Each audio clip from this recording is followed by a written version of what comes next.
các bạn có đang bị ho, đừng lo lắng, hãy nhấn ngay vào huyệt này, đó là huyệt thiên độn nằm ở vị trí này.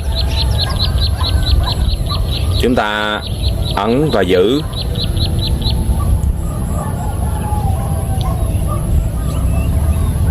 từ 2 cho tới 3 phút.